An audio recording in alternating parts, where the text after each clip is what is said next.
Hello, I'm Karen Pascal. I'm the director of the Henri Nouwen Society, and I want to welcome you to a new episode of Henri Nouwen, Now and Then.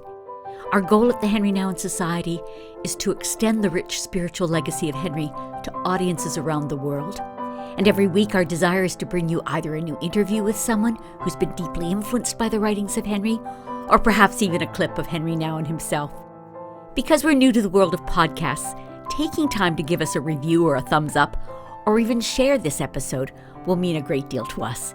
It'll allow us to reach more people around the world with content that continually tells us more about Henri Nouwen's writings, his encouragement, and of course, his reminder that we are God's beloved. So with that said, let me take a moment to introduce today's guest. I'm speaking with Bethany Dearborn Hiser, the author of a wonderful new book titled From Burnout to Beloved, Soul Care for Wounded Healers. Oh, you can hear the echoes of Henri Nouwen in this title. Bethany's been a social worker, jail chaplain, and justice advocate. But in this capacity, she pushed herself to the brink of burnout. Stress, despair, and compassion fatigue overwhelmed her ability to function. She was exhausted. This book captures Bethany's story of burnout, self-discovery, and genuine spiritual renewal. It's such a good and helpful book. Bethany, I needed to read this book. Bethany, set the stage for us. Tell us what caused you to write this book. To be honest, I didn't set out to write a book. Even doing a podcast is new territory for me. As you just mentioned, I worked directly with folks experiencing sexual and domestic violence and navigating the various systems of immigration and incarceration and recovery for years. And as you mentioned, I experienced my own burnout. And I had to do my own digging into my own unhealthy workplace codependency, to name one of the barriers, as well as other barriers that were affecting my ability to take care of myself. And I started learning about secondary trauma and how much I was being affected by the stories that I was hearing. It was incredibly helpful to connect dots for me. There's various different places that I learned about that. But I wasn't finding something that integrated what I needed in terms of spiritual discipline, inner healing recovery work, secondary trauma, and also that was rooted in our identity as God's beloved. So as I was taking one step after another in my own recovery and healing, I eventually began doing trainings for others, sharing what I was learning. I realized that I wasn't alone in this journey, and I wasn't alone in the challenges that I was experiencing, and that other people were needing the combination of tools and resources and learnings that I was gleaning from. So the material I wrote grew and grew into a 20-page handout, and I kept writing, kept sensing that still small voice saying to me, write. And so I wrote for people who wouldn't normally pick up a self-help book, like myself. And I wrote for those who are engaged on the front lines of ministry, social work, helping professions. Well, since you targeted a faith audience within the book, and I can see that, although it's for everybody, I think it's incredibly useful for everyone. But I'm thinking that people of faith, are they particularly vulnerable to burnout? I'm curious. Yeah, I mean, that'd be a hard, thing to analyze, really. But I think there's some particularities that make people of faith vulnerable to burnout. Maybe people of all faith are as well. But I think people of faith think sometimes when we think we are doing our work or our ministry for God, we press on and are not aware maybe of how it might become self-serving for us. That it feels good to be the helper, right? It feels more challenging to receive help. And so I think we can think, oh, this is so, we get accolades for it. We think this is so righteous, and this is God's heart is in this. God's called me to this. And those can all be very true things. And yet when we lose touch with how we might also be receiving from the work but then pressing on in healthy ways, then we can do damage to ourselves and to others. I found you were so incredibly honest about your own misconceptions. I read here, for years I believed I shouldn't want or need things for myself. I had a hard time allowing myself to do life-giving activities. I unconsciously thought desire was bad, wrong, and should be denied. If I'm to be a loving Christian woman, I interpreted the biblical invitation to deny ourselves as always denying our needs and desires. My self-denial was partly due to my interpretation of the Bible. I thought that was interesting. I mean, we can all go there. Yeah, I mean, I think that there's theological beliefs that can unfortunately get in the way. And we can twist them and think we forget that core truth that Nouwen so beautifully reminded us of in so many of his books, but especially in Life of the Beloved, that we are beloved by God. And so we think that, Jesus' call to us to sacrifice and to lay down our lives for others means at our own expense. And sometimes it does, and yet we are called to be sacrificial, maybe with our time, our finances, maybe with our whole selves we are sacrificial. And yet sometimes we are also gaining a sense of purpose or meeting a need for impact or success. And Nouwen talks about that as well, his desire to be looked at well, to be received well. And so we might think that we're laying down our lives, but we're actually receiving something too from it. The verse, Philippians 2:4, each of you should look not only to your own interests, but also to the interests of others. And Paul in that letter calls us to take care of ourselves and to look to our interests as well. And sometimes the sacrifice is putting others' needs in front of ours, and even our own need for intimacy and purpose. It sounds easy to talk about it at a distance, but as I read your book, it sounded like it was a pretty difficult journey. I mean, I think I kind of grasped that you almost thought you might have to just totally move away from this calling on your life and this work you were doing well, simply because you couldn't not drown in it.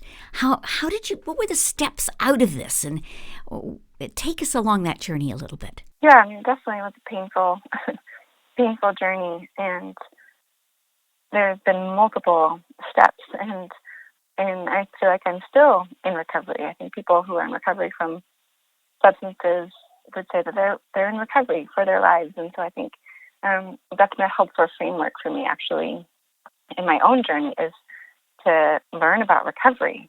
And so actually one of the beginning steps was learning about secondary trauma, largely from the author of a book called Trauma Stewardship, whose name is Laura Vandernootski, and I took a class from her at the University of Washington called SelfCare for Social Workers, and that really opened my eyes to how secondary trauma, as I said, was impacting me. And then the second big piece was the Genesis process, which is a relapse prevention program, and that we had to do our own work. I was being trained in it to help other people, and yet as a part of the training, we did our own work and sharing with other people and looking at our own false beliefs and receiving prayer. And I realized how codependent I was with the people that I was working with and with my own work and my workaholism. And so I think those two things combined really started helping me to turn and say, oh, I'm not doing well, actually. I thought I was strong. I thought I was fine. That I was here to help others. And yet I'm not okay. I'm actually quite exhausted and not functioning very well. And I need my own care. I would just like you to explain what exactly is secondary trauma. What does that mean? Yeah, so primary trauma would be the trauma that someone experiences to themselves. So, a victim of abuse. Mm-hmm. Secondary trauma would be hearing from somebody who's experienced that abuse. And it actually can lead to very similar symptoms of PTSD, or similar symptoms to PTSD of sleeplessness, hypervigilance, inability to embrace complexity, kind of a way that trauma impacts us. So thinking black and white, inability to slow down, and that can impact us in a variety of ways. But the impact of secondary trauma is sometimes unnoticed, and yet has similar impacts and can lead to a high level of stress and impacting our bodies as well. It's so good to be able to name something, isn't it? Once you hear it, you go, oh, that's what's been happening to me. That's it. And then you said another phrase. You said workplace codependency. Can you just tell me what you mean by that? Yeah, so I have a whole chapter on it in my book because I was working with women who are experiencing domestic violence. And so it's a common understanding in social work is talking about codependency in intimate partner relationships. And yet, so I never thought, and most social workers don't think that they're codependent with their work, but I started realizing how my inability to be okay, and when other people were being okay, was not necessarily out of love and out of empathy, but out of my own need to feel better. So that impacts my work with other people in the way that I want someone else, I want them to change so that I feel better. Yeah. So that's a significant difference, although it's subtle, because it can look the same in what I'm doing, being caring, saying yes to somebody who's in need.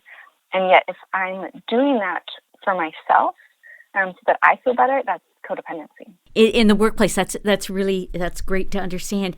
There was one other term I found in your book that I think really resonated with me too, and it was moral injury. All these kind of things compounded. Give me a little sense of what your experience of moral injury and with that. The moral injury was actually something that I kind of came across as I was doing research for the book, and I hadn't heard of myself, but it's usually talked about, or initially it was talked about in terms of people who are working, I was war veterans, and who have experienced war, and it's the psychological and behavioral aftermath of exposure to events. So there's a similar component to PTSD, and yet what's key. The difference is that you're doing it. It's a response that goes against an individual's values. So it can happen in workplaces. Even right now with the pandemic and what's being asked of so many healthcare providers, is they are having to make decisions, I imagine, and to work at a pace and that sometimes might be challenging. They want to provide more care for individuals and they're unable to provide. So that can cause a damage to themselves, that can be distressing to themselves when they're not able to perform their job in the way that they want to perform it. And so for war, when we're called to perform a duty that goes against our moral standings and beliefs, it causes sort of injury inside of us. I loved your illustration of firefighters rushing into the fire and then coming out with ash on them, with soot on them, because that's where they've been. And I think it's really acknowledging. I can't get over the timeliness of your book. Here we are in the midst of this pandemic, and I'm sure there's many, many, many thousands and thousands and thousands of caregivers right now that are carrying the dust of where they've been, where they're caring, where they're being demanded of. And you have so much to offer in this. Honestly, I'm thrilled for you that you did it at the time you did. And obviously you didn't know a pandemic was coming, but you spoke out. No, I didn't. No, but you spoke out in a way that is so wonderfully helpful. Now, I confess, when somebody comes along and says, "Oh, you need to take care of yourself," you're so busy, and they can see that, and they offer that up. That's sometimes just so incredibly annoying. You go, "Oh, that's another thing to add to my list of all the things I've got to do." Help us go into the self-care part of this, because that is what's so rich in this book. Is there's really tools that people can be introduced to and can be helped with. Tell us a little bit about how do we go from being annoyed that somebody said you've got to be taking care of yourself on the side to actually doing that? Yeah, that's a great question. And I resonate so much with that, as I'm sure you know now after reading my book, that I used to think self-care was just something I didn't deserve, but it was just, going to get nails done or just things that didn't resonate with me necessarily. And it was just about physical things that I did. And so and it felt like one more thing to do that I didn't have time for, or I didn't deserve, or just didn't feel right in the face of so much suffering around me. And so for me, I really had to reorient to soul care, to taking care of myself, and to what are those barriers that affect my ability to take care of myself, and to seeing that actually if I am more grounded in my identity as a beloved one, that I live and breathe and move out of that place, and I interact with people in a different way. So I'm actually better able to be present to the person in front of me when I am living in a grounded way than I am when I'm all sped up and I'm working, thinking that I'm doing things that are well and healthy. So it's not necessarily just doing things differently in my life, but it's a different posture in which I live my life. It sounds to me, even as we're talking about it, I can't help but ask you, tell me a little bit about your journey with Henri Nouwen. How has he been, in some way, how has his writing helped you? What did it open up for you? It's hard to know even where to begin when I think about that, because Nouwen has demonstrated to me so beautifully an intimacy with God, as well as a willingness to be vulnerable and accept his own brokenness. And also a heart for people who are oppressed and marginalized by society. So that whether that's from the life of the beloved, him talking about being the beloved and becoming the beloved. I mean, actually, I've just been listening to the podcast, and you've been replaying some of those talks that he gave about becoming the beloved. And the way that he talks about being chosen, being blessed, broken, and given to people, that it's okay to be ourselves. And that not only is it okay, but God knows that we don't have it all together, and God still chooses us and blesses us. And as we are broken, we are also given to others. Another one of the keys that has stuck with me from Nouwen's writing is the movement from solitude to community to ministry. And that has given me permission to say, I need time alone. I need time of silence, of connection with God. And that's not selfish. I think so that reorientation again from self-care to soul care is saying it's not selfish to say that I need care and that I need time to connect with God.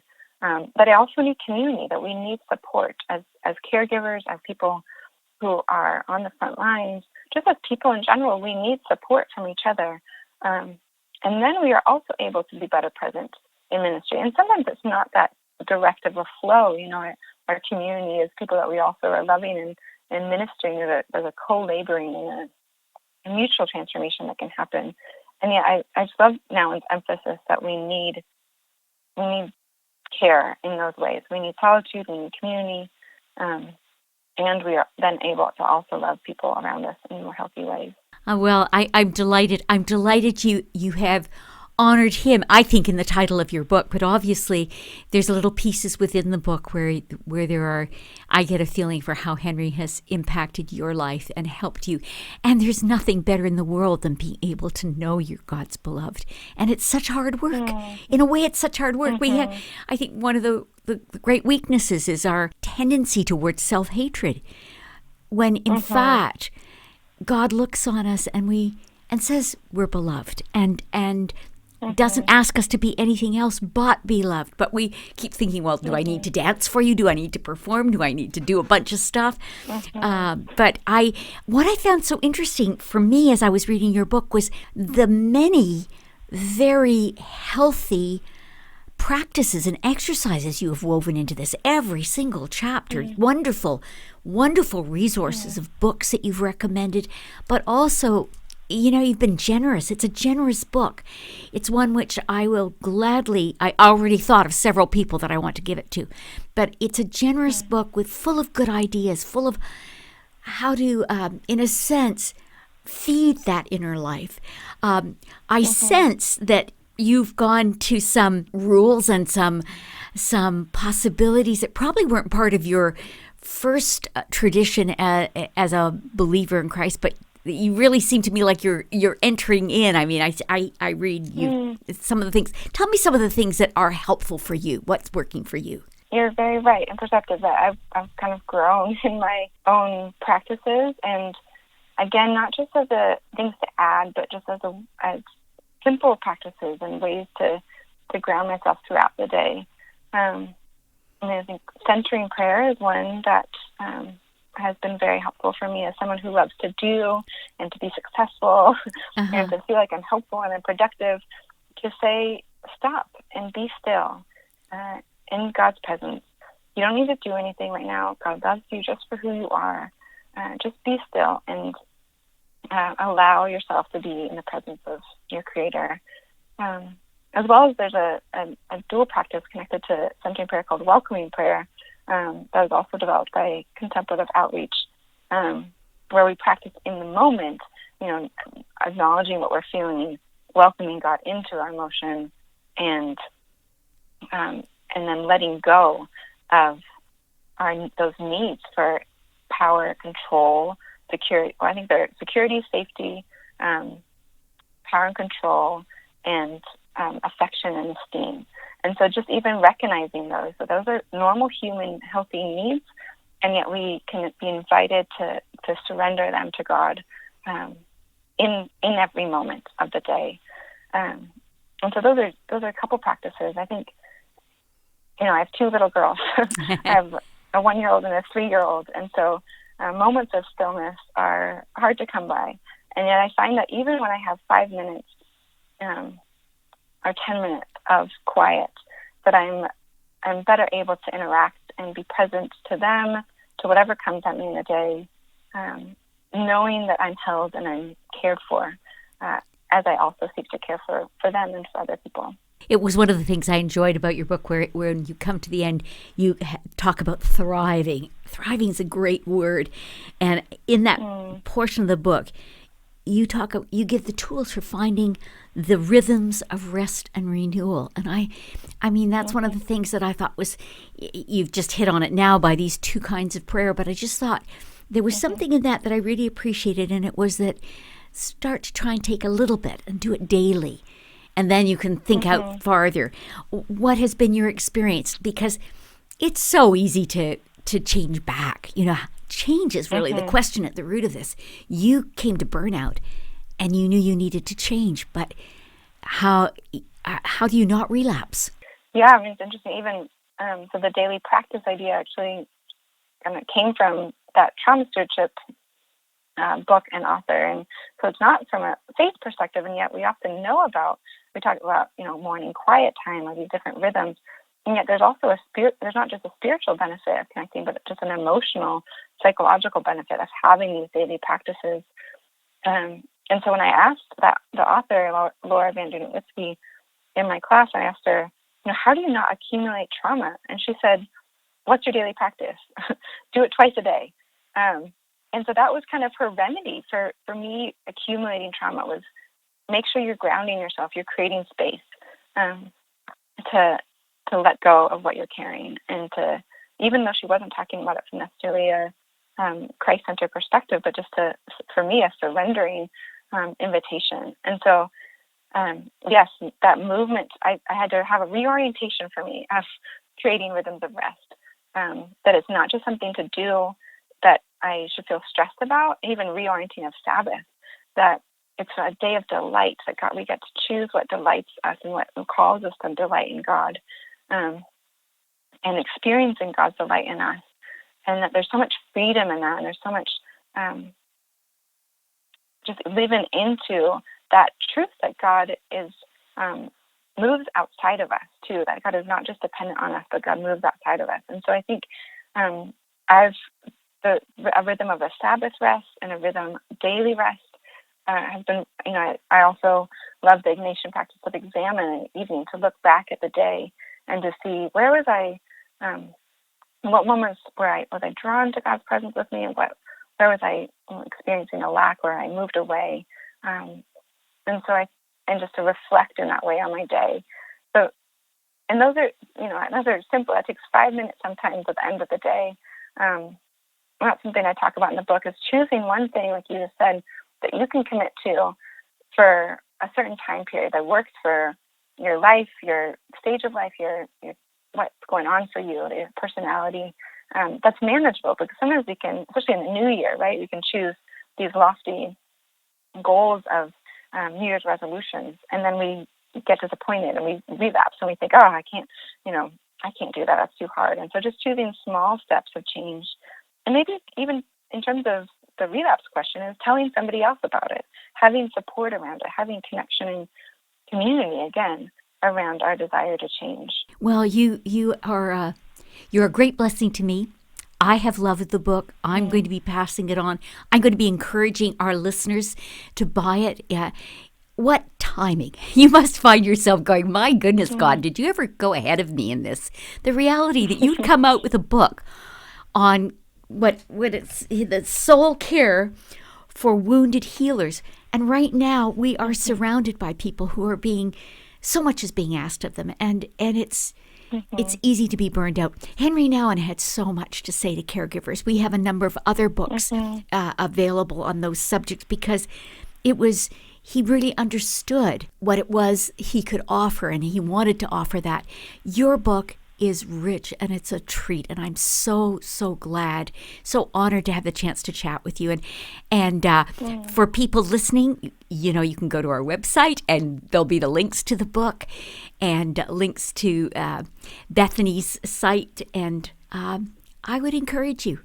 I would say all of us know somebody who's burning out right now. In the task of caregiving. Sometimes it's just at home because suddenly you're doing so much more.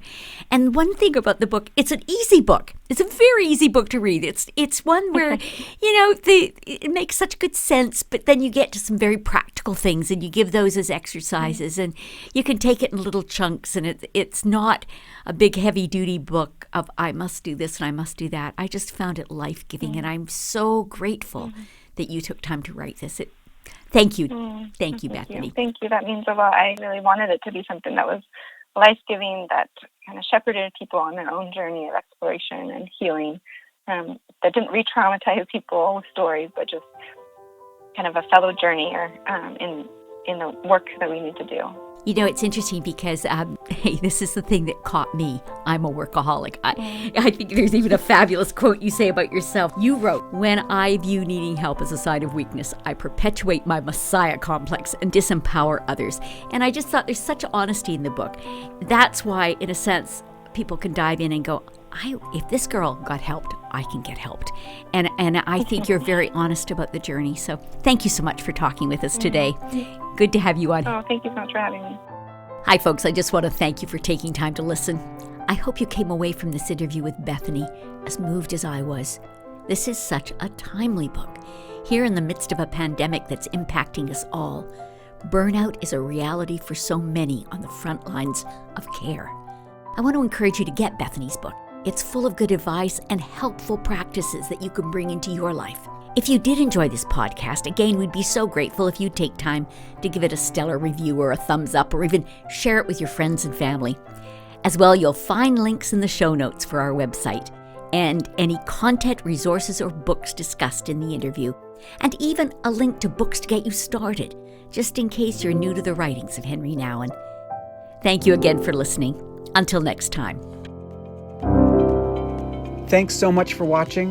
Be sure to subscribe, give us a thumbs up, or follow us on social media for more Henri Nouwen content. For books, videos, and other resources, or if you'd like to receive free daily Henri Nouwen e-meditations, you can follow the links below.